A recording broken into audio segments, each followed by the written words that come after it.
Everybody, this is Big Bill coming to you live from YouTube Model Builders, and tonight's Who's Big Bill Talking? Oh no, wrong show. Oh, wrong show. Oh my. Oh, I gotta shut this down. Look at this. I got sound everywhere. You know what it is? It's the day before Thanksgiving here in the States. I've been out hunting turkey and rabbit. So, wrong show. So let me start over again. Good evening, everybody. Welcome to YouTube Model Builders into Joe's train room tonight. Joe Desmond and Bill Baronic, a.k.a. Track Planner. Today is Wednesday, the 21st of November, 2018. And we are continuing the show on operations. Incorporating, if you've been watching the last two episodes of our show with Joe Desmond and Bill, we've been talking about operations, the high-end operations, middle part of operations, and the beginning part of operations. And tonight we're going to continue that discussion and hopefully use some online examples at Joe's layout. Before we do that, let's do a little homework just to give you guys a heads up that tomorrow night, Thursday, is Thanksgiving. Happy Thanksgiving, a pre-happy Thanksgiving to everyone out there that's watching, everyone that's going to watch. We'll talk more about that later, but there will be no show tomorrow night, Johnny's Train Talk Show. There will be no show tomorrow night for John because it is the holiday here in the States.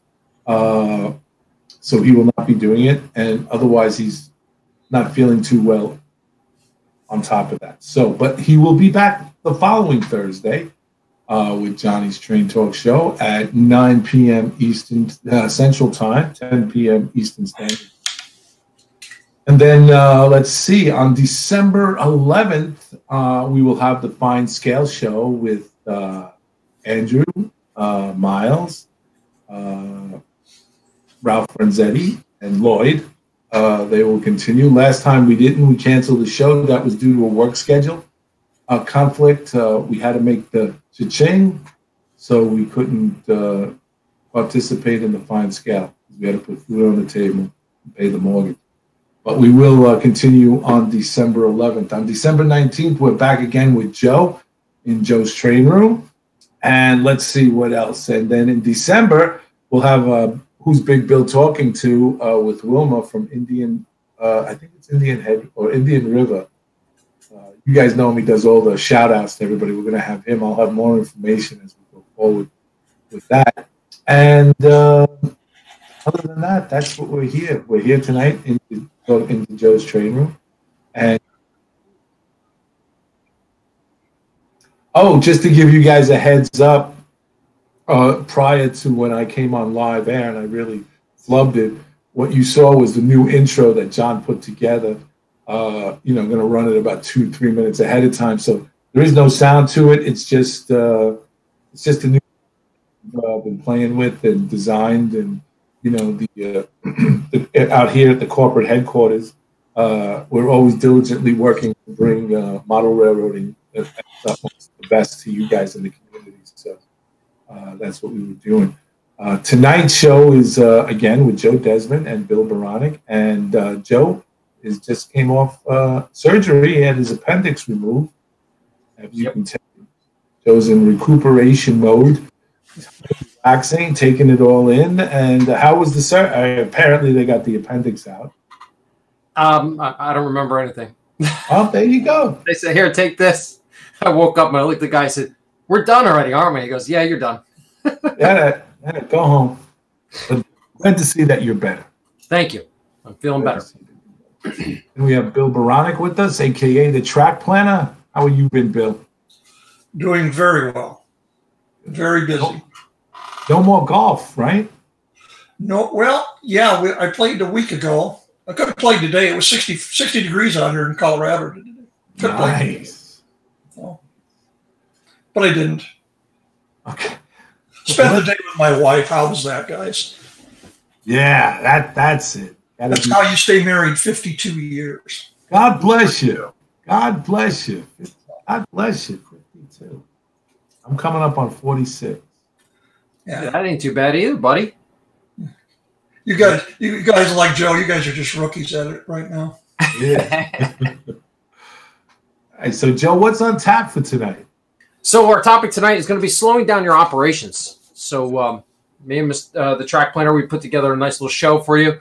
And I want to just demonstrate, how to just little things that you could do to slow down your operations, make it more enjoyable, more fun, so that you're not rushing through it.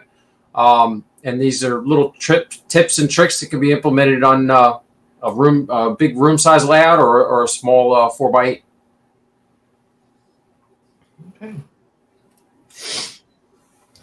So last show, don't forget, we went over track authority.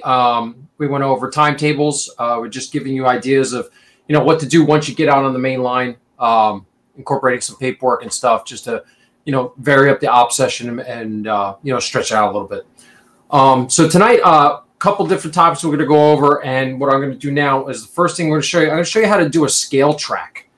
And, setting up a scale track can slow down some operations for you and kind of extend things out. So what happens is when you have a commodity that's or an industry that puts bulk commodity into certain cars, if they need to be weighed before they go on their way, if that if that industry doesn't have a scale. So typically what the railroad would do is they would indicate it that on their weigh bill that it needs to go and be weighed before it goes out of the division. So what I've done, I think I've shown you this previously, is I've taken my car cards and I made up this orange card, and it's called a weigh in transit card. So I just slipped that in my car card pocket in front of my weigh bill. And that just tells the yard master that, hey, we got to weigh this car before we go goes out of the division. So there's two things you could do for a scale. I know there's a lot of electronic projects out there. You can build your own. I know Boulder Creek sells one. And pretty much what it is, it's just a random number generator. You can even get random number generator apps for your phone. And then what happens is the car goes over the Boulder Creek scale. It randomly generates a number and tells you if the car's in weight specs or not. So, but I've come up with a different system that, it's very simple. All I use is dice. So what I've done is I went and got, actually somebody gave me this, my friend Tony. This is a 20-sided die. A lot of the war gamers and Dungeons and Dragons people use die like this. So what we're going to do is, Bill, why don't you pick me out a number 1 through 20? Which Bill? Big Bill. Bill Graham. Oh, between 1 and 20? Yeah, 1 and 20. 19. What's that? 19. 19. Okay, so our number is going to be 19. So what that means is if we roll a 19 on this die, that means that it's a fault. And then that'll tell us that our car is overweight. So I'm going to adjust my camera here so you guys can all see this because I have my scale all set up.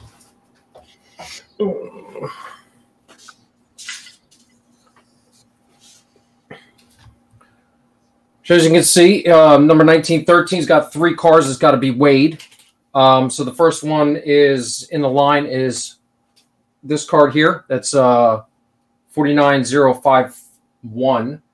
So what we'll do is we'll just set our speed. I creep it real slow as it got stuck on some brand new ballast. So, and then this is our scale pad here. So once the car hits the scale pad, I just roll the die. And we came up with a 9. So that's good. We'll roll the next one. That'll be a 20. So that's good. And then we roll the next one. And that's a 2. So that's good. So now what we've done is we have weighed out all of our cars in the string. So now what I would do is go ahead and pull my weigh in transit cards out of the bill box or out of the weigh bill pockets. And that has cleared these faults. So now these cars are clear to proceed out of the division. So now what our crew would do would send them back down into the classification bowl to be sent on their way. Now with this yard here, this yard's a little too small.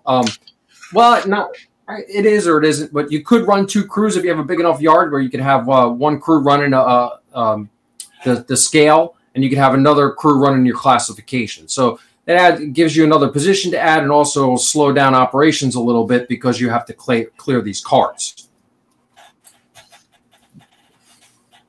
The scale that this can be used for is any scale, correct? I'm sorry? This scale, that die thing can be used for any scale. Any scale, yeah. Doesn't have to be N scale. It can be O scale, G scale, or even. Right. Just can we show? I have the Boulder Creek waste? Yeah. Can we show them that? Yeah. If you got it all fired up, give them a shot. Well, I'm gonna have to move this computer here, so just don't get seasick. Yeah, there it is, right there. And it's turned on.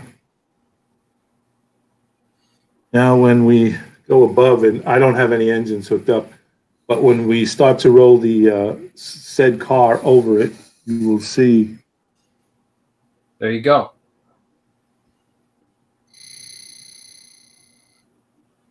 And then it will light up. And then once you push the car behind it, it will recalibrate to 0. There you go. That's perfect. Thanks, Bill. Hey, Joe, when you use that program, if you use it like Bill's got it there, don't you a lot of times use that with a switch list? No, usually what happens is in our session, as the yard crew's classifying him, when he gets them orange cards pop up, he knows that he's going to put them on a different track, and then he'll run the scale job. Okay. So that's how I do it with that. Yeah. Well, I've watched some guys do it, and I don't totally understand it. But I've seen some guys with what Bill's got there, that Boulder scale. They write the numbers down on a sheet of paper. Oh, yeah, you can do scale sheets, but that's a little too much. I don't want to do that. Yeah. Do they make that for N scale, too? Yeah, that scale that Bill's got is multi-scales. Okay. It can be used for N all the way up to G. Okay. Okay. Yeah, that Boulder Creek, that scale can be calibrated for different tonnage. Yep. You know, and I think plate and go into where the circuit board is and. Yeah, Bill, I think it can be changed over to metric too, right? Yes, it can. Just so that you know, Boulder Creek has a disclaimer at the bottom of their ad where it says that the weight on the train is not the actual weight. Which I was a little disappointed in, but is that like cigarettes are harmful to your health? Yeah, something like that. I was a little disappointed that it wasn't the actual weight, but you know, what are you going to do? Some fantasies just get blown away. Next thing you know, they're going to tell me wrestling is fake. So yeah, that's right. That's coming. Yeah, so anyway, with a die like this, I think I looked them up online. I think they're like $5 or $6 for like one of these. You don't even have to use one of these. You can use one of the old-fashioned 6-sided die. I even have some of those as backups in case I drop it. So I think just a set of dice can really enhance things around the layout room. So it achieves slowing down the operation. Absolutely. I mean, you have another job you have to do before you can start sending cars out of your yard. Is make sure they run them through the scale. Yeah, absolutely. All right. So right now I'm going to turn it over to the track planner. Bill, you can go ahead and go over your topic. The thing that I would like to talk about tonight is another way of slowing everything down, and that's by physically slowing down your motive power, getting it to run at what we call scale speeds. Johnny, bring up that SM1 slide first there. We'll get it on the screen. What I'm going to talk about here is a really simple way to program your locomotives so they're speed matched. And with the advent of sound and all of these really fancy and I think complicated decoders, getting engines to speed match and consist and everything, I just think it's become way too complicated. I learned this trick here from a gentleman that has a layout with about 100 locomotives on it. So this is something that is not, it's simple, but it can be used on about any size layout. The thing you want to do is if you're going to run multiple engines, you want to get them so that they'll run smoothly together in either direction. And what I'm going to show you here, this process, this is a program. Is the screen up, John? There on that first screen. This is a PowerPoint presentation I did a few years ago for a couple of clubs out here in Colorado on simple speed matching. Nothing complicated, making it just as simple as we could. But you do need a couple things. The first thing you need to do it accurately is one of these AccuTrack speed tunnels. Now, they're not cheap. I think when I bought mine, it was around 70, and I kind of heard they've kind of gone up around 80 bucks now.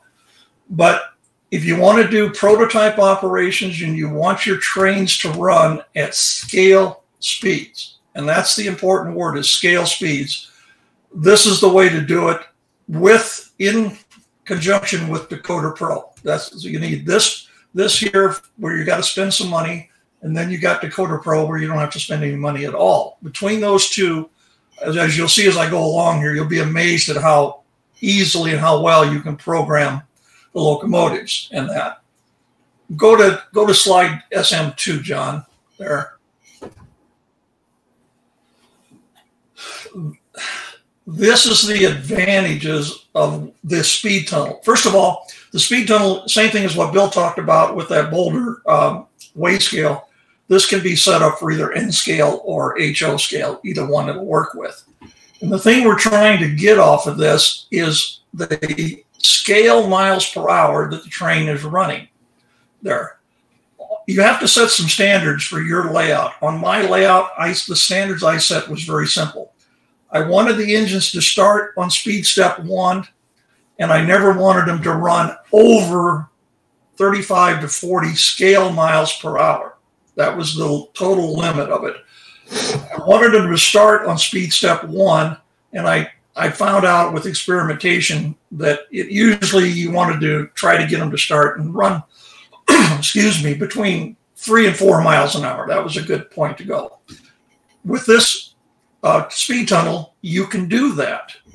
First of all, if you run a train or run an engine through there and it runs through at less than 10 miles an hour, it actually reads out in tenths for you, which is really convenient. Anything over 10, then it jumps up to 1 scale mile per mile per hour. I have been very successful, extremely successful, getting engines to match within 1 to 2 scale miles per hour. Now, one of the things that I do, and again, I try to keep this simple, and this is the whole point of telling you guys about this. If I have 2 engines that are going to be run together, well, usually what I did on my layout is I ran them with the heads being opposite of each other, so that, excuse me, I never had to turn a train. I never had to turn the engines. What I did is I programmed both locomotives. They both had the same decoders in them. I programmed them both with the same decoder number, except one of them I set it to run in reverse. And that's how I programmed that one, was while it's set to run in reverse. As soon as I got them programmed so they were running very, very good together, hook them together, and I forgot about it. Never had to worry about it again. Go to slide number 3 there, John, SM3. I have a question from Joe G, Bill. He wants to know, is it possible to make your speed, where are you? Is it possible to make your speed steps match your, I would say, scale miles per hour? Not really. I never tried to do that. What I tried to do was I would get the train to start on speed step 1. I always wanted the engine moving. We're going to talk about how I did that here in just a second here. And then I would program it so it would not go over 40 miles an hour. Now, the key to this whole thing, guys, is this.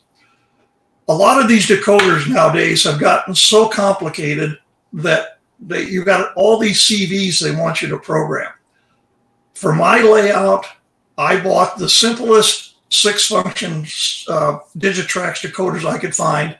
back when I did this program, I was using those DH-163s.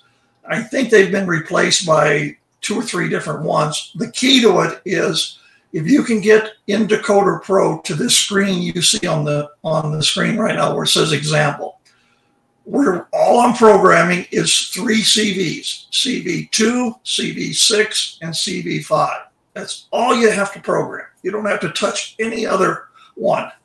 In this, excuse me, in this particular instance here, with this locomotive, at the start voltage, which is CV2, if I set it at 18 by experimentation, on speed step 1, that engine would run at 3.8 miles scale speed. That's what I wanted it to do. And it would continue to move at that for as long as I wanted it to. Then I would go to CV5, which don't ask me why the programmers do this, but CV6 is the middle voltage, CV5 is the maximum voltage. I have no idea why they did that, but that's neither here nor there. On this particular engine, I set the maximum speed on CV5 at 104 to get it to run on speed step 99 at 40 scale miles per hour. And it wouldn't, I don't care how far you turned it up past that, it wouldn't run any faster than that. I was using at the time a Digitrack system when I was doing this programming. Now, then the middle one, CV6, that I would usually set that about halfway in between, or to trying to get the engine to run on speed step 49 at 21 miles an hour. Okay, now what's important about this is these numbers don't mean anything as soon as you change a locomotive. Everything changes. But the point I want to make here is this is all you need, or these 3 CVs, and you can program locomotives from totally different manufacturers. The problem has come in, and this is where I get a little concerned about this today with these modern decoders, and that I have seen some new decoders where you can't program CV2, 6, and 5 only. They want you to program the whole range of them and that. And I just don't buy those decoders. I stay away from them. I stay with the simple decoders where Decoder Pro will let me do CV2, 6, and 5. That's all I need to do. Okay, Bill, go to screen 4.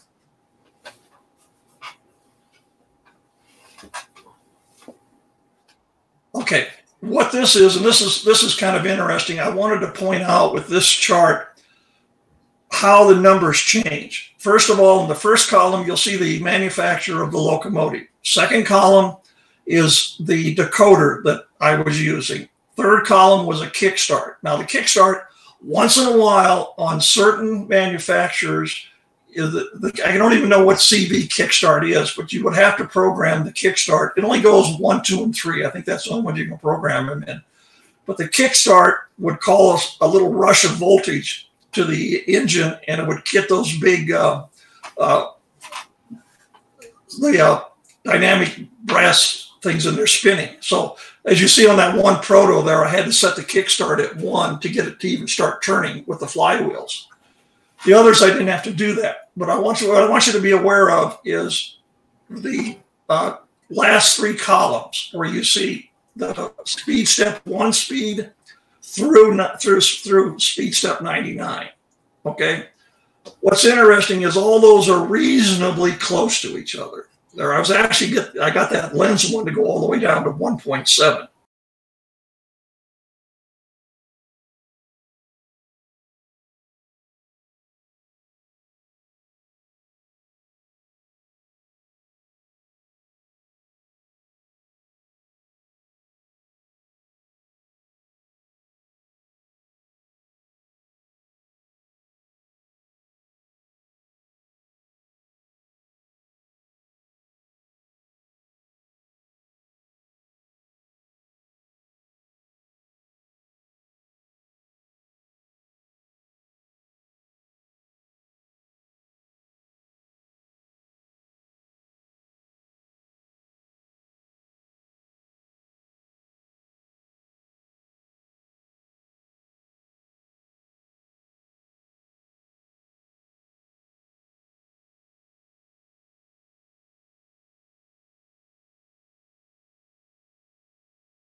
some more detail in it. But this is a way, I think, of simply speed matching your engines without getting carried away in that. Joe, yours. Yeah, that chart is awesome, Bill. I mean, that prior to this, John, I don't know if you're getting this, but they're telling us in the community that this is frozen, no volume, no sound. Really? Wonderful.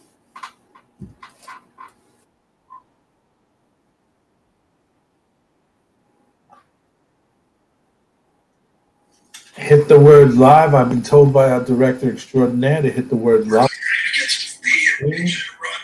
And it should refresh.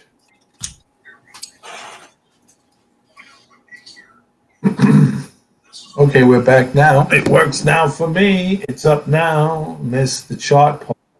Well, lucky for you, Sparky, that this is archived, so you can go back later and watch the whole thing. Yeah, but or I was saying before that, Bill, that's some good information right there. I'm definitely gonna, after the show, go back and look at what you said there and start working on some of my stuff. Also, for you guys out there, trying to find out who. I want to just get it.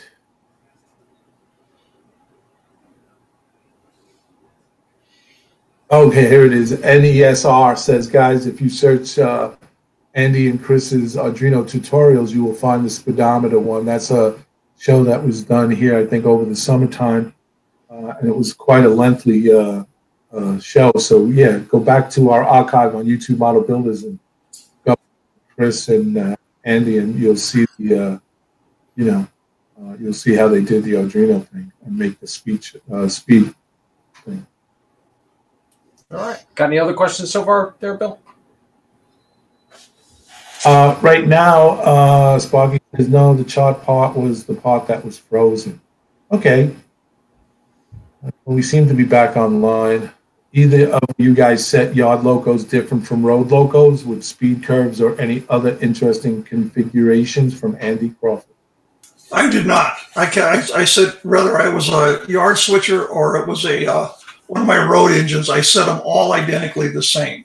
The reason I did that was that way my operators never got confused.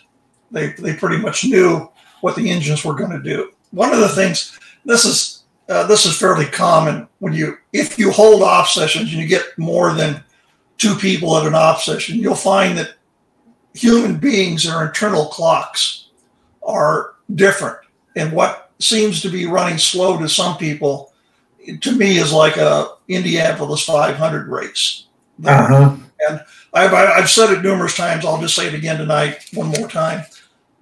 On my layout, I had a job that normally should take about 15 to 20 minutes to complete.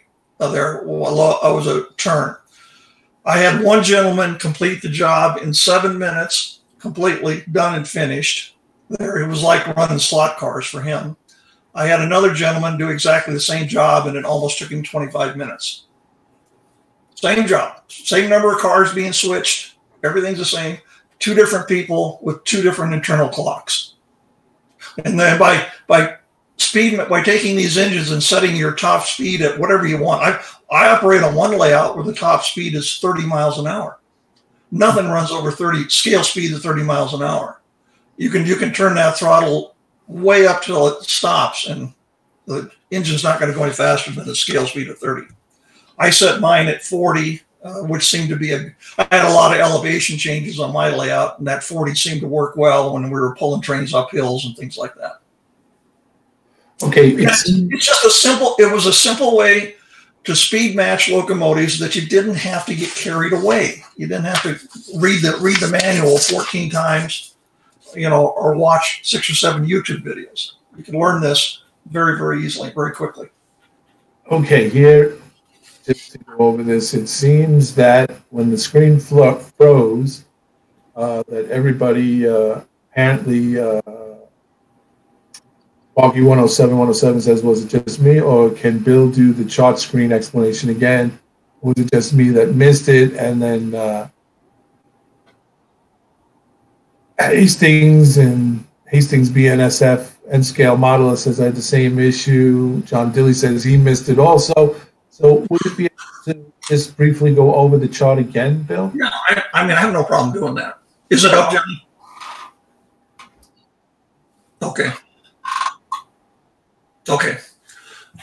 This is, I'll go back over this for the people that where their screens froze up. This is a chart that what I want to emphasize here is I don't care what numbers you program into CVs 2, 6, and 5.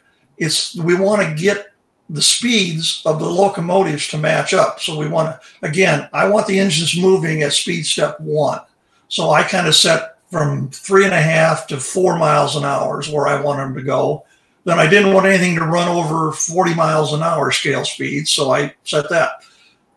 If you go down the first column, you see the engine manufacturer. Second column is the type of decoder that was in that engine.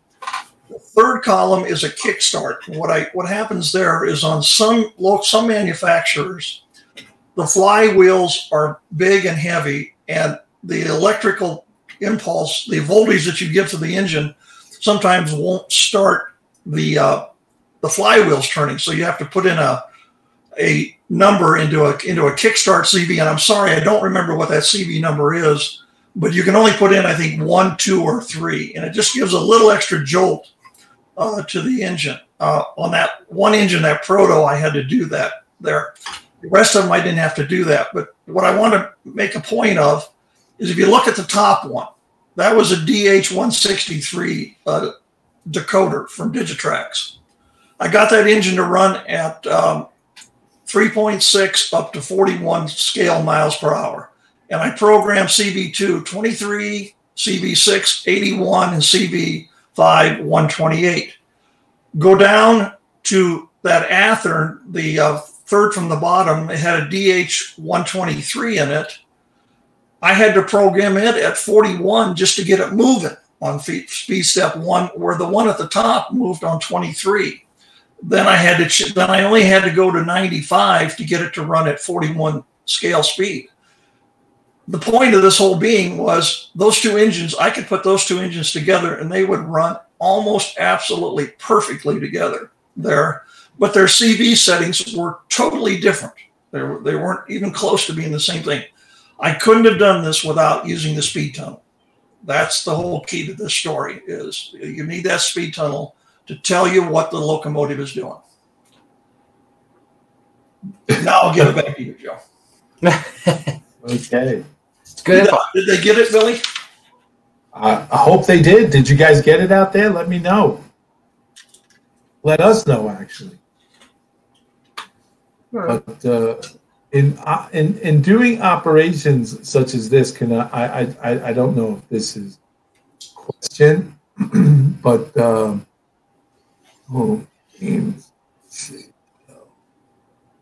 as I have been automatic matching. Here's a link, and he put a link out there. James Galowaski, there's a link up there. Yeah, they got it. Yes, thank you. Yep. It would be smart to make a chart like this one just in case you have to reset a decoder. Fuck. Yeah, I used to keep a database of all this. Yeah. Sorry, Joe. No, you apologize. That's what we're here for. Let me ask you guys a question in regards to this operation. Since we're incorporating all this speed stepping and stuff like that, how prototypical is your operation, such as adhering to rules and regulations of startup when making a train up? Do you do a brake test? Oh, I do, yeah.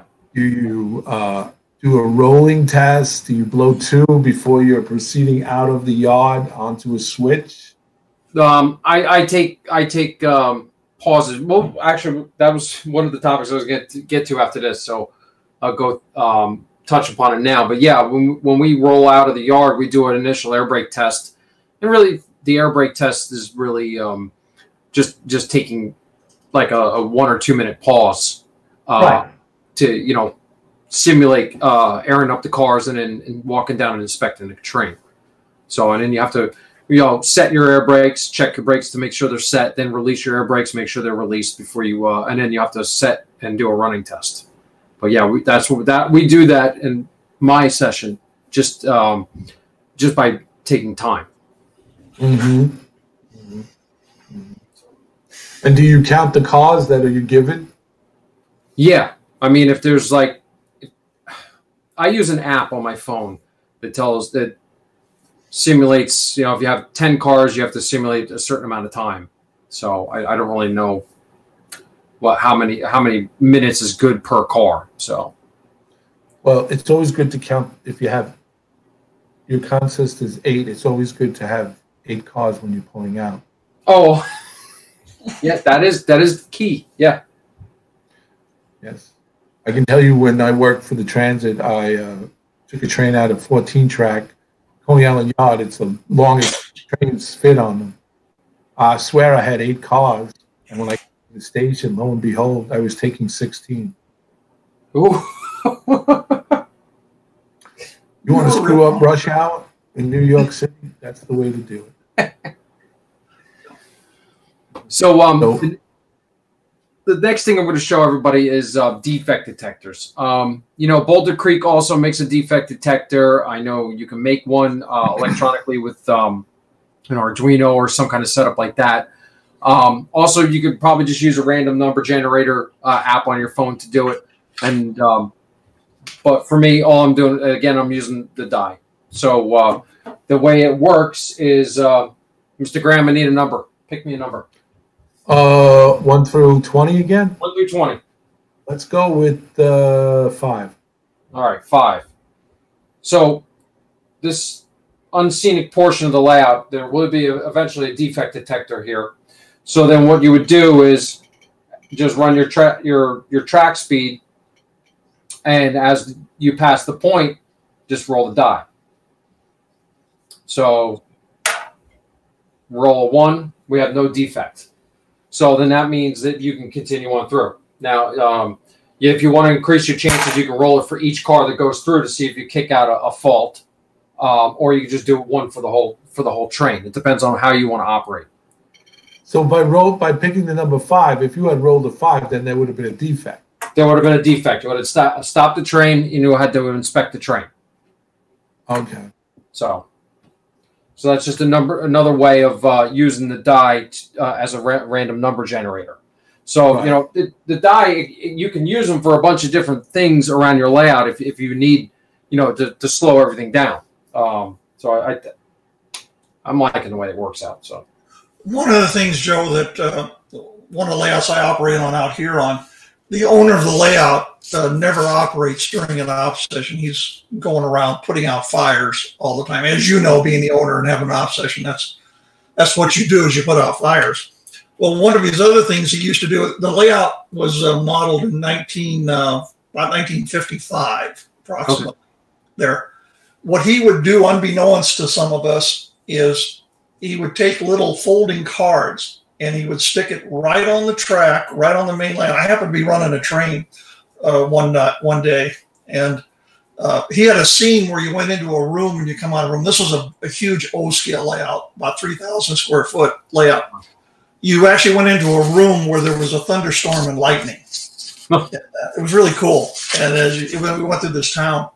Well, just as you're about ready to leave this dark area and that, I come around this corner and there's a little card sitting on the track, and it says the 3rd car in your train has a hot box.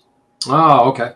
Now what I had to do is I had to stop instantly, find the closest siding that I could find from where I was at, take that 3rd car, put it on that siding, go back, hook up to my train, and then leave and continue to do what I was doing. But you never knew when that was going to happen. It was he would do it if he knew, like for me, he knew I was going to go through this town. So he went ahead of time and he put this little sign there that I had to stop. I didn't even know it was going to be there until I showed up. So he would put different scenarios on the call. Yeah, it was just different. See, for the younger guys in this audience tonight, if you were modeling 1955, they didn't have roller bearings back then. Right. And the cars would get hot, what they called hot boxes. Right. And they would have to breathe them. They would get detected sometimes by the guy in the caboose seeing the smoke coming off of the car. And so what he did, because we were doing 1955, was he would just put this little easel sign right on the tracks there, and it says, "Stop! Your third car has got a hot box. You cannot move it." It had to be put on the nearest siding. And then what he had happen to make it real is he actually had a crew that went out in another train and fixed the hot box. A maintenance crew. A maintenance crew. And then they brought that car in to wherever its destination was eventually going to be. Right. But Dan Ward of TRP says, just think you could also simulate shifting loads on open cars. Absolutely. Yeah. So this kind of segues into my next topic was incident cards. So what I do is I have a stack of incident cards, and what we do is excuse me, Joe, I'm sorry. Yeah. NESR is apparently in England or Australia. I'm not sure. NESR. Sorry, guys. He needs to go. It's 2:40 a.m. here. I'll watch the rerun. Take care and all have a lovely Thanksgiving. You too. Thank you for joining us. I'm sorry. The incident cards, Joe, were... So incident cards, what it is, I have a stack of pre-printed incidents. And at the beginning of the session, have one of the operators blank draw face down, and then you don't show it to the operator, or you don't show it to any of the operators, and you give this to your dispatcher. And this one says, this incident card that I drew says, call the dispatcher and double check your track warrant. So you'd have to give this to one of your crew members. So there's a bunch of different incidents in here. Here you go.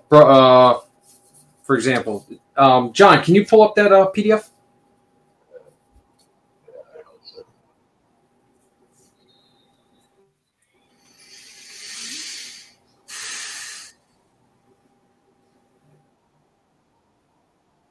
Yeah.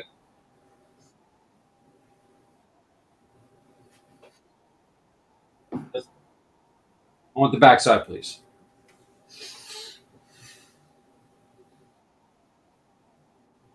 Andy Crawford, just we're waiting for this. Andy says, yeah, Dan, John Allen famously did that with the roller weight or ball bearings, and he had a sensors that buzzed so others could razz the rough operator.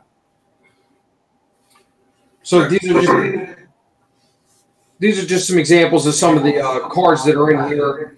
Like you put the rear of a grain truck, report the accident, check for injuries, check the damage to the railroad equipment, track bed and signaling, and wait for emergency personnel. So, it's just little things that'll pop up and slow down the session.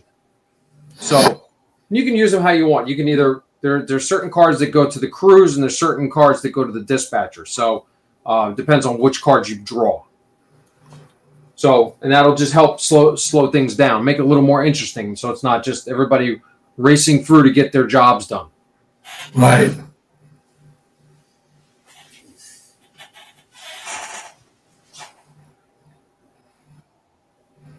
All right. You would give that card to the dispatcher or to the... Certain cards, like I said, certain cards look like they're more for a dispatcher, where other ones look like they're for a crew. I got you. So if it was designated for the dispatcher would radio that crew that had that particular train to advise him of what was going on. Correct. Like if there's a broken knuckle, I think that the one that says broken knuckle needs to be repaired, that would go to a crew member. Where the FRA is pulling random train inspections, you need to inspect one of your trains. That's more for a dispatcher, I think. Right. Excuse me. So, here's another one. There's another one here for the crew. Your train unexpectedly goes into emergency. Wait 10 minutes and walk the train and look for problems. So, they just... Now, you can make them up so that they suit your prototype. These were done for me by one of my followers, by Tony Bone. So he did these up for me, and because he uses very similar ones on his railroad. So. I'll give you another one, Joe. You can add to this. This was a gentleman that had a layout out here. He's actually been on YouTube many times. He actually had a train they would call in, there was a dead skunk on the tracks. And they actually would send a train out to clean up the dead skunk. Oh, Off of the track. And the whole layout pretty much stopped. Yeah. And what he would do is he had this little tiny skunk that it was an HO scale. He put it on the track, laid it on the tracks there. And, you know, that's how you can slow things down, but you can also make it fun. Correct. Just little fun things you can do. Yes, sir. I'm done with the screen share. Thank you. All right. Any questions on that there, Mr. Graham? On the skunk or what you just said? On those two topics there. Anything? No, nothing yet on the, did James wants to know, did they have to leave the room? Probably not. No, they didn't have to leave the room. Just for fun. No. Just for fun. What would you say is the limitations? I don't even know if limitations is a good phrase or a good word to use here. I guess it would depend on each operator that would bring. I know I've operated on your railroad, Joe, and you keep it. There's a bit of a seriousness to it, but there's a bit of a fun. Where is the balance? I think that depends on the owner of the layout, and it also depends on your crew. You got to feel your crew out. You know, they want to be serious, or are they looking to have fun? You know. Oh, I mean, I know there's those guys that are jokesters and everything, and take things too seriously. But then there are those that take it way too seriously. You know. Yeah, it looks like luckily my crew that I have is they're pretty lighthearted. I don't think anybody goes overboard. So I used to have a sign. I had a sign in my room said, real simple: model railroading is fun. Yeah. Don't make it tough. Don't make it hard. Robert Holman asked, have any of you had someone come and operate on your layout that worked for a Class 1 railroad? Yep, absolutely. I'm sorry, I don't understand. I didn't hear that totally. Robert Holman. Yeah. Holman asked, have any of you had someone come and operate on your layout that worked for a Class 1 railroad? Yeah, I have. Yeah, the layout I operate on out here that John Parker owns, I think 2 or 3 of the guys that are operators on that layout work for the Burlington Northern Santa Fe. They actually work as engineers. So out of 20 guys operating, we've got 4 or 5 of them that in their real life, that's what they do. CPR Train says, love the different operating scenarios. Yeah. Andy Crawford says, I used to operate with a yard guy and a road guy who had been with Norfolk Southern. Well, hey, Bill, MTA is considered a Class 1, right? MTA is the New York City Transit. Is not a railroad. It is a subway system, and it's a commuter rail. Some people would say it's heavy rail, commuter, but it's not a railroad in a sense that, such as Burlington Northern, Southern Pacific. They do have railroad components, such as the South Brooklyn Railroad, and now that's transformed over to the New York and New Jersey Railroad, where they do actual railroad operation. Would it be considered a Class 1? I don't know. I don't think so. We were a commuter rail subway, but we had all the, we used to have guys that came down who operated on the major railroads, and they would go out with us, and their big thing was they couldn't believe all the signals. They were like, how do you guys maneuver with the signals? So that was the only difference, but it was basically the same thing: trailing, facing points, trailing points, how to operate safely and stuff like that. But it wasn't anything compared to the big boy. We dealt with other cargo, passengers, people. Cows don't talk back and televisions don't talk back, but everybody wants to know how they're late. All right. Robert Holloman wants to know, how did they do? Did they work fast, slow, on time with the rest of the crew? Gentlemen, that in my experience, you wouldn't know they worked for the railroad unless they told you. There was no difference. No egos. No egos. Right.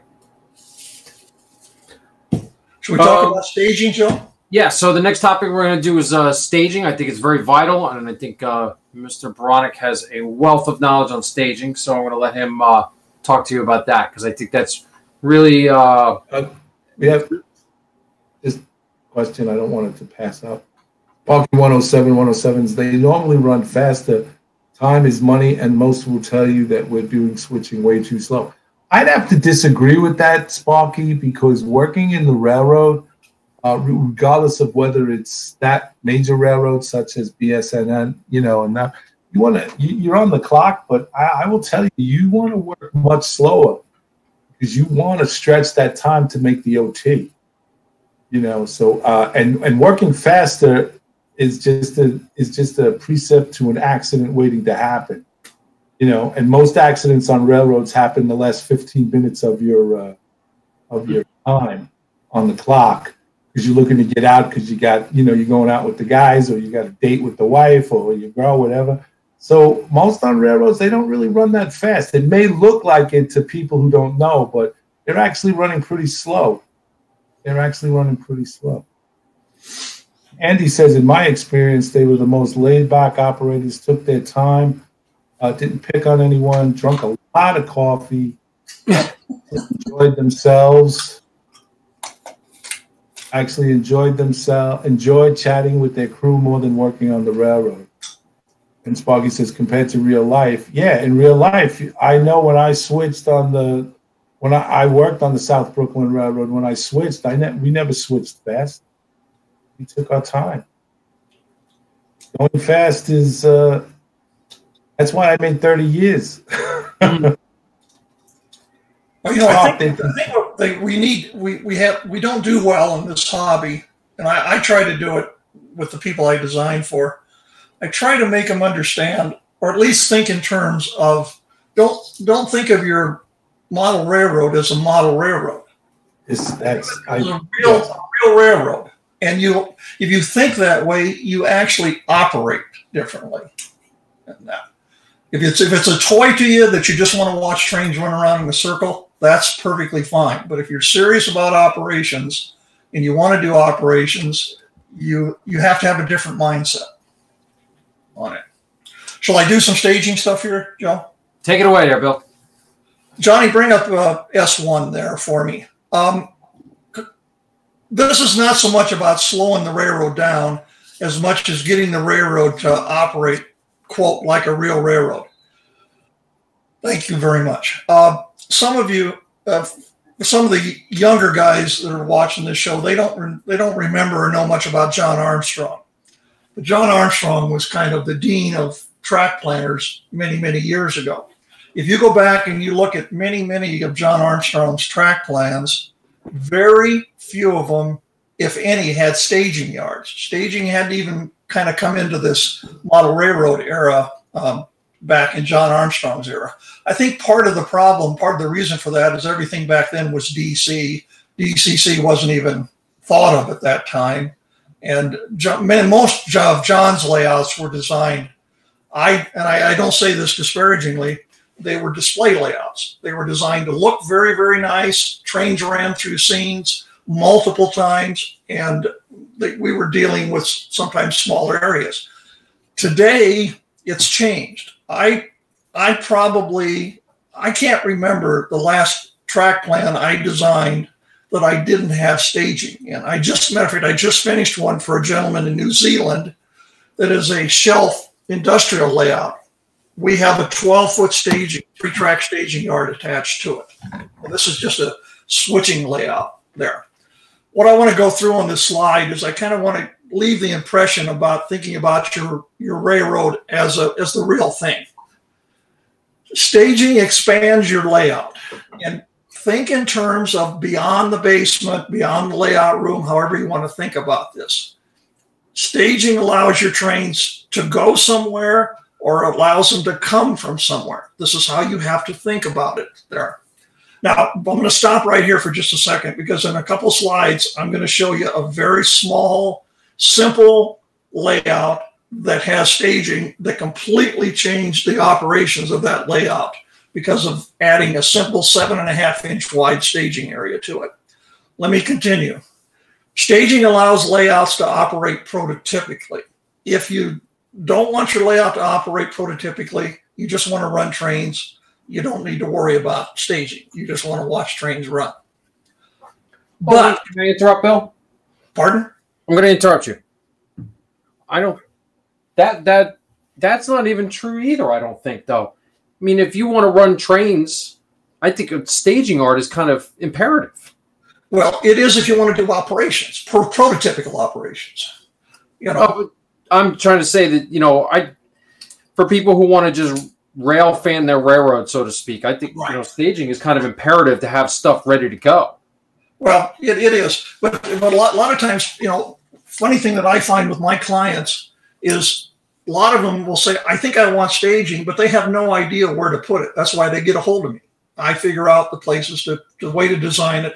So we can add staging. We can do things in that. So let me continue. When you have operators running trains, and I think Joe can back me up on this, you want your operators to really feel like their trains are doing something. They're coming from somewhere or they're going somewhere.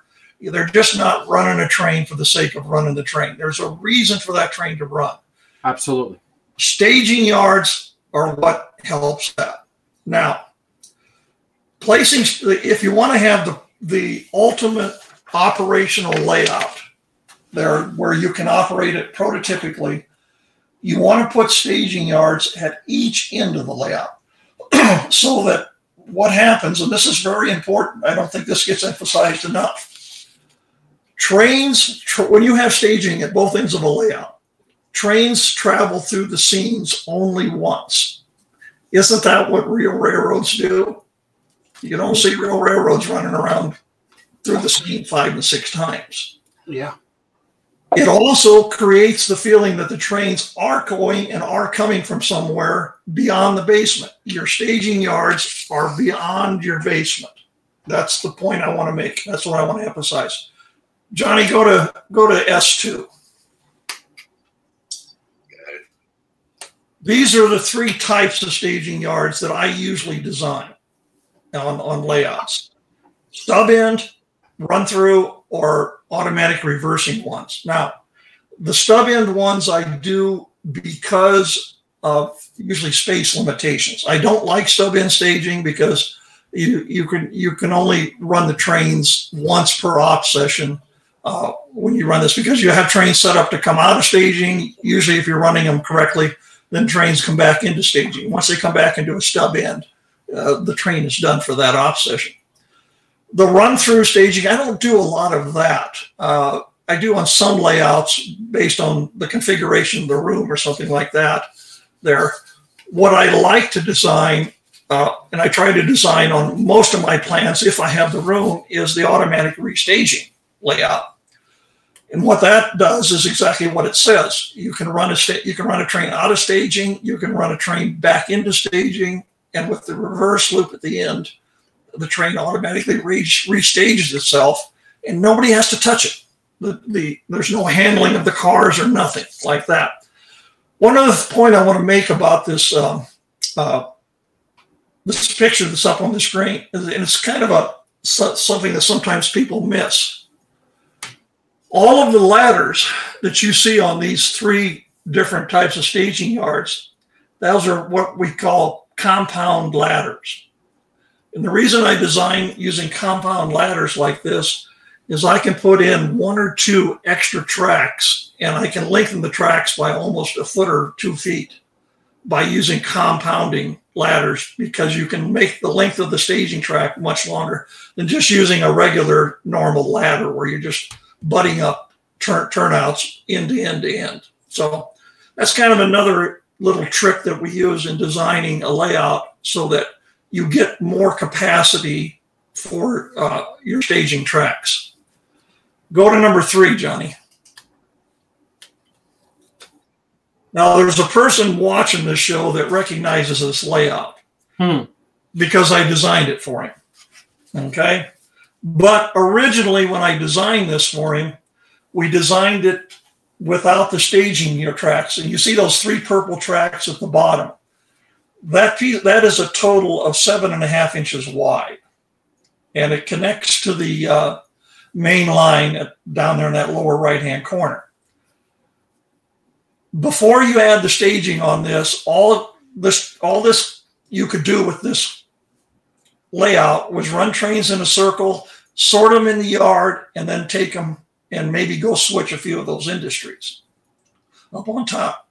But your trains never felt like they went anywhere on that. By simply adding a 7.5 inch piece of wood alongside this layout and putting in the turnout, now trains can come onto the layout. They can run over to the yard. They can switch in the yard. Trains can leave the yard, go back in the opposite direction, go back into staging, and you have exactly what I talked about in that first slide. Trains can come from somewhere and they can go to somewhere. What your mind has to remind you is that all those purple tracks, that's beyond your layout. That's not part of your railroad. That is designed for trains to come from somewhere or trains to go from somewhere. As soon as you start thinking in that mode and you think about staging that way, your operating possibilities are almost endless on what you can do.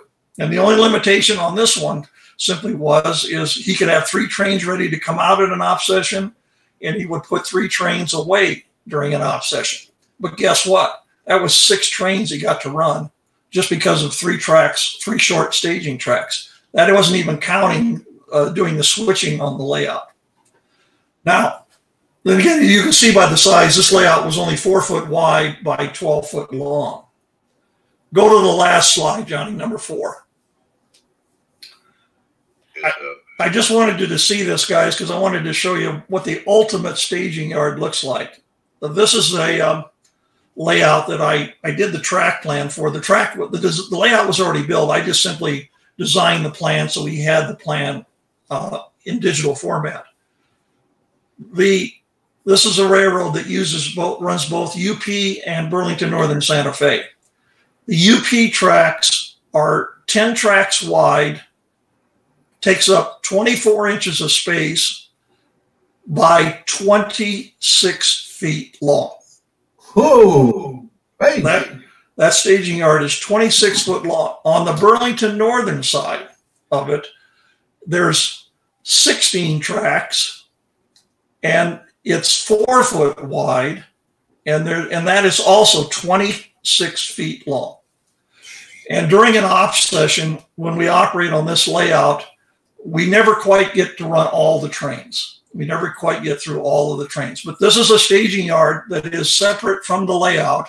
It's kind of a mole staging, and it takes from 2 to 3 operators just to run the staging yard. Wow! Just to run it there, because trains go out in both directions off of this, and they have closed circuit cameras back in this area. It's really, really sophisticated operation. That's the ultimate staging yard there, guys. That's the creme de la creme, they say. That's the creme de la creme. That's right. But please think about, when you're designing your layouts, please think about staging. In my opinion, it makes all the difference in the world. Bob's N scale man cave said, that isn't that big. Tell Bob it's HO scale. Oh, it's HO scale. It's not N scale. You overstated. Yes. Yes. All right. Now, was that staging yard, was that designed for an individual or for a club? This is the layout that it takes 21 of us to run it. To have a full crew, it takes 21 guys. 2 or 3 of those 21 are just back in this area here. We never see them. 4.5 hour off session. You never see these guys. You talk to them on the radio, but you never see them. All right. Bob says, the Bob's N scale man cave says, still too small. I'm at Holloman. Mine is an HO 14 feet by 16 feet. Yeah. MRL trains, I only have 9 tracks, but they're over 50 feet. Is that correct? Well, most people don't have 26 feet of space to even build a layout in. No. Let alone worry about just staging yards. Yeah, he's using the whole basement. Yeah. You bet. Well, for the area he models, he needs staging yards that long. The Bob's N Scale Man Cave says Greeley Museum. You're familiar with that museum, Bill? Yeah, just a little bit. And that, yeah, they've got their state. I don't know that their staging yards are they're set end to end. I don't know if they're 26 feet long or not. They might be. And that, yeah, I've run many trains on that layout. Without that, just so everybody knows, I think I've told this story before, and I know Bob's been out here to see it. When you run a train out of staging at the Greeley Museum, it's now called the Colorado Model Railroad Museum. They changed the name of it. But when I've run numerous trains on that layout. If you run at a scale speed of about 25 miles an hour and you do not stop, you go from staging to staging, you never stop, it takes an hour and 15 minutes to run the whole layout at a scale speed of 25 miles an hour. Well, we 15 minutes to do the whole 1 hour and 15 minutes real time.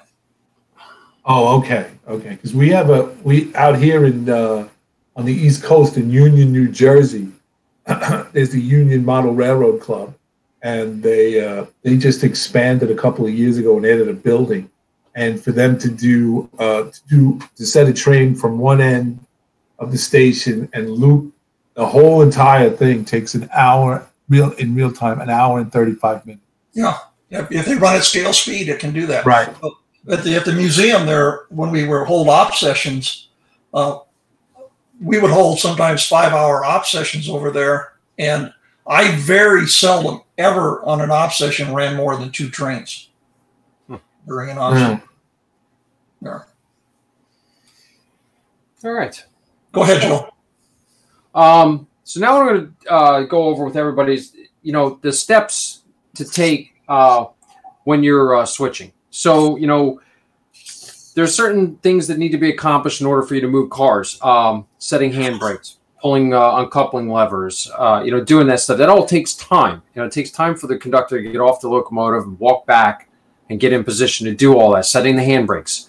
So, there's 2 ways you can accomplish this. Number one, you can set a time value. So you can say, it takes 5 seconds on the clock for your conductor to walk back your train and set the handbrake. And just by observing a 5-second pause to simulate that, can slow you down. So the other thing I'm using to do this is I demonstrated this on one of my videos. So Ed Kapuzinski, he's an in-scale model railroader, and I know him through the Conrail Historical Society. He came up with this software he hosted on his webpage. It's a free software. It's an open source software. And the website you can go to is traincrew.conrail1285.com. So it's traincrew, one word, .conrail1285.com. And you can, if you have a computer or if you have a phone that has an internet connection, you can access it. So what I did is I bookmarked it in my phone, and I have it on my phone here. Now, what happens is, so let's take, for instance, this train here. I pulled the local down in Sayreville. So the crew's ready to start their work. So what we need to do is we need to disconnect this locomotive from the car. But before we do that, we got to secure those cars. So the first thing you're going to do is you're going to come down to the app, and you're going to set the handbrake. So now the app makes a little noise, and it has the countdown timer. So it has the time value for you that you're waiting. And once it goes green, that means that the task is accomplished. So now we can uncouple our train, and it actually has an uncouple feature. So when you do that, 2 seconds allotted for him to uncouple, and then you can pull forward. Oh, wrong one. That's interesting. Yeah. The other one. So now I'm past my turnout down there. I need to, where is it? I use the, I know it's not correct. He calls it unlocking switch. So I just do this. Unlocking the switch. And I use that as time for the conductor to manipulate the turnout. And then I'll reposition my locomotive at the other end of the train. Thank you, MRL Trains. You put up the link for that. Oh, thank you. So I'll get my locomotive in position here.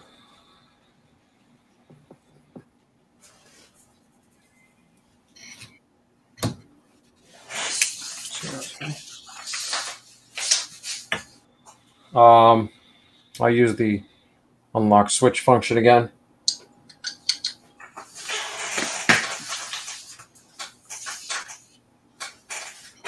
Now I'll pull in.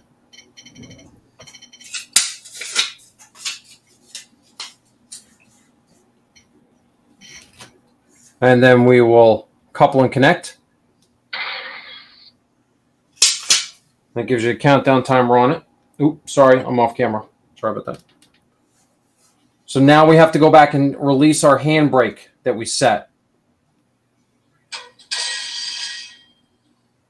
And now our train, we've turned our train and we're ready to start making our movements. So in the interest of time here, what I'll do is we've made our deliveries. Oh, wrong way. I'm going to pull down here in the clear. We've made our deliveries. Our paperwork's ready. So now we got to do a brake test. So what we have to do here is go to home. Go to air brakes. We're going to be doing an intermediate test. And what that's defined as to be performed en route when cars are added or removed from the train line. Only new cars need to be tested. Actually, no. So we'll do the... No, I'm sorry. We want to do an initial air test. So at this screen here, you're going to put how many cars you have in. We have 3. And then we're going to charge the train line. Very cool. Now it's going to take and air up the car, all the cars. Once that's done, I'll tell you to set your brakes. So 2719, give me a set. We're going to set our brakes. And we hold pressure. I have the values set for 4 to 1 on the fast clock because I run a 4 to 1 flat fast clock. So that's why it's doing it like this. And it gives us our pressure after setting the brakes. Confirm pressure at the end of the train line. So our conductor has to go to the end of the train line, or he would verify it on his EOT screen. And he confirms that it's 67 PSI. Now we have to inspect all of our cars to make sure all the brake shoes are applied.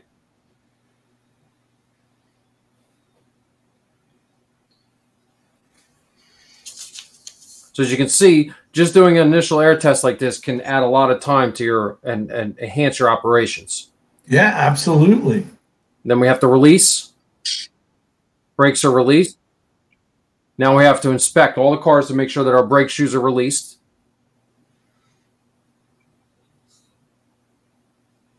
OG said that's an interesting app. It will definitely extend time for an ops session. So, and there we go.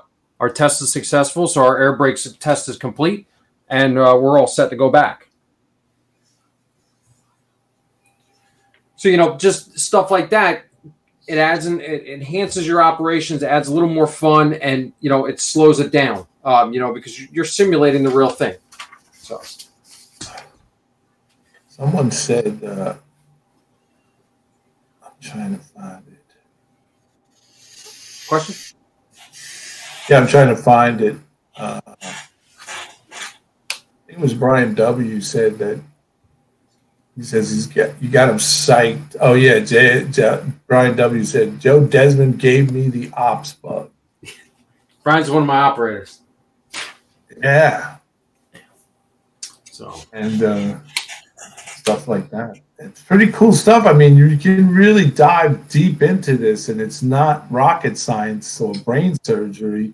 It's just having fun on your layout. I mean, you put your time and effort in building it, and getting it to the point where you want it. I think after a while, I think a lot of guys that I talk to and that I talk to on this, community group is, they start out like, I want to build a layout, and then I just want to see my trains. I want to have a beer and sit back and watch my trains run. And then I think after a while, what happens is, what can I do with this? I know when I first started, I built a 4x8 sheet of plywood, with figure 8 and one spur track and put a few buildings on it. And I ran it around, and it was like the accomplishment was that I actually built it, that I actually got it to run, that it actually stayed on the rail, And this is when I had, before I realized, I had brass track and I had to clean it like every 15 seconds, But then after a while, you're saying, well, what more can I do? Mm-hmm. Stuff like that. So your interest gets piqued. And it also involves, and I know that Bill will agree with this, is that if your railroad has a rhyme and reason to it, it makes it that more exciting. Such as yours, the Conrail, such as mine, South Brooklyn, it actually existed. Not that picking up, I use a phrase, Bill, to a lot of my clients. Operating layouts last longer. Okay, and I can say that from personal experience. Out here where I live, and I talk all the time about operating these layouts, but it is true, I do. I have one layout that I've been invited to that is absolutely brand new. He's going to have the first initial ops session on this layout. They've been building it for 3 years, and now they're ready to have their first ops session. There's another, and it's built totally for operations. There's another layout out here. It is over 30 years old, but it was designed and built for operations. I and other people operate on that layout just exactly like it was 30 years ago on the first ops session. Right. You can't say that about most 4x8 layouts or layouts that simply run around the room in a circle. No, you're right. You're absolutely correct. So if people would think in terms of operations, believe me, it opens up a lot of avenues in this hobby.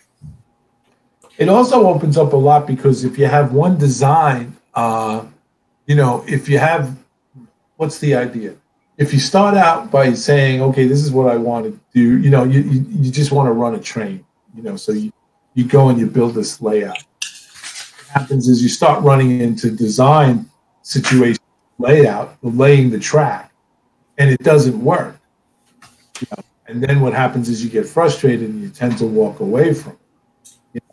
But I've had clients say to me, I've done this a couple times. I've had clients say to me, how fast can you design this so I can start getting trains to run? And I tell them at that point, you probably don't need me. Because what I'm going to design for you is not going to be built in a month or 2 months. Well, you're right. That's Mr. Graham. He knows about that. Yes. Joe G says, Bill, that would be you, Bill, he's talking about, does such a good job with designing layouts for operations. You work with me, someone that doesn't know anything about operations, and gave me a product that was much better than I could have expected. Or with that, Joseph.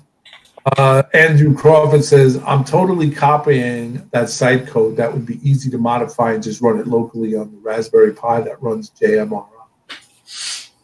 But getting back to what I was saying is, once you get into it and you say, well, I'm going to make this fantasy, Tottenville choo-choo train. And then all of a sudden you say, well, wait a minute, there's a railroad that ran by my house, or there's something that you know, I remember that ran, and I'm interested, and it gets you involved in it. I can tell you from my end of it with the South Brooklyn Railroad, I was personally involved in that railroad, you know, in the operations end of it. I actually worked on it. So, you know, it kind of mimics what I got here. And that railroad still exists today. You know, so when I'm in the neighborhood, I go down there. So it makes it come alive, and you do the research for it, you know, and the background. All of a sudden, your plastic Cornerstone Walters buildings start taking a life of their own, and it becomes real. And when you start operating, it becomes a part of your, you know, your daily vocabulary, and you're thinking about it as you're going to bed, and your eyes are wide awake, and you're thinking about that. So I'm going to put this crossover in, so keeps the fires lit and keeps it stoked. Keeps the fire in the box stoked. This was anything else we got, Joseph? That's a wrap for tonight. Went over a bunch of stuff. I hope it gave you some ideas. Get you interested in operating. I just want to say one thing. I personally want to thank Joe for inviting me to do this. It was a lot of fun. I hope we taught some people some things here. And I do appreciate you inviting me, Joe. Thank you very much. Yeah, well, I'll tell you one thing, Bill. You taught me a couple of things. So thank you. Remember, that's just simply because I got more gray hair than you. And you're damn good looking too, Bill. Yeah, right. Andy Crawford, just one last thing, says, yep, many layouts around here that took loops to operation layouts. It's a good idea to have someone design it if you don't know the inside. You don't know inside baseball of how railroads run. There are a lot of guys that need these shows. You guys are doing the show to show people how to use it. Brian W. says, thanks, boys. Another awesome show, and have a happy Thanksgiving. Great show. Thank you, Brian. L Trains, great show. We'll have to catch the parts I missed. Thanks. Joe G. Yes, Andy Crawford. I have leaned on him and others as well. Joe G. Well, that ends this into Joe's train room. And I personally want to thank you guys, Bill Baronic and Joe Desmond, for putting this together. I hope that we can continue or to do something along these lines as feed the information and give the information to the model railroad community out there. So just to finish up, no show tomorrow. Thursday is Thanksgiving Day. And Johnny's Train Talk show will not be seen tomorrow due to the holiday, but it will be back the following Thursday. The 11th, we'll be having the Fine Scale show with Andy, Miles, Hale, Ralph Renzetti, a.k.a. the Mudfather, and Lloyd. They'll be on to do the Fine Scale show. And then on December 19th, we'll be back with Joe Desmond himself into the train room. And on December 4th, we will have my show, Who is Big Bill Talking To? With Wilma from Indian Head. I think Indian Head. I know I'm messing that up, Wilma, and I do apologize. I should have done due diligence on my homework here. But I will give you more information as that time comes closer. We'll be talking to him. Wilma has a YouTube channel where he gives shout-outs to YouTube modelers that he sees and wants to increase their viewership, which I think is pretty cool. And he also has got an interesting layout and an interesting story. So I think you guys should tune in. That will be December 4th. All the shows except for Johnny's are 8 p.m. Central Time, 9 p.m. Eastern Standard Time. John's is at 9 p.m. Central Time and 10 p.m. Eastern Standard Time. With that said, tomorrow is Thanksgiving here in the United States. We'll be celebrating Thanksgiving. I think that without it being said, gentlemen, I think we should be thankful every day for what we had. We're living in a country that gives us the freedom to do something like this, where we can get together, like-minded people, and trade ideas and thoughts, and basically have a good thing. And we should be thankful for the family that we have, the people that we know in our lives that have enriched us, I have to tell you that knowing you gentlemen and John and all you guys out in the community, I am very thankful for and grateful that I have met you and have talked to you. You have definitely enriched my life. So without further ado, I want to thank Bill and Joe. Once again, John, Director Extraordinaire, for doing the show. And you guys out there, have a happy Thanksgiving, a blessed one. Be safe. Don't eat too much turkey. And we'll see you guys on the radio. Take care and God bless. Good night.